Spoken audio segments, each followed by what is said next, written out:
কর্ম করে যাও, ফলের আশা করো না। আবার কেউ বলে ধৈর্যের ফল মিষ্টি হয়, কেউ বলে সবুরে মিয়া ফলে। তো আজকে আমি আমার কর্মের ফলটা আপনাদেরকে দেখাতে চাই। দেখুন আমার আজকে কর্মের ফল কি আছে, আজকে আপনাদেরকে আমাদের কর্মের ফল কতটা মিষ্টি হয়।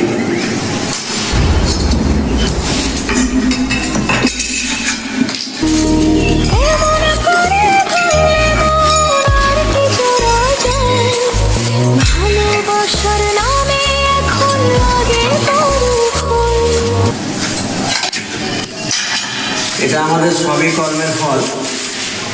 তো এইখানে একটা করে বান্ডিল আছে, সেই বান্ডিলে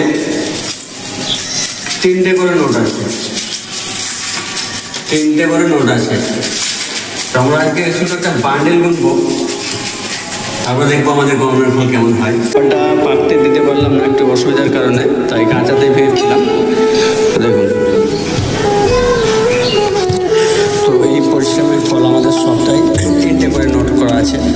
তো আমাদের এখানে 74 সপ্তাহ দেওয়া আছে। তার মানে কত টাকা আছে আপনারা হিসাব করে একটু কমেন্টের মাধ্যমে বলুন।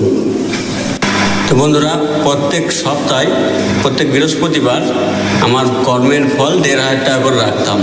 তো সেখানে আমার 74 সপ্তাহ এই কর্মের ফলে রাখা হয়েছে।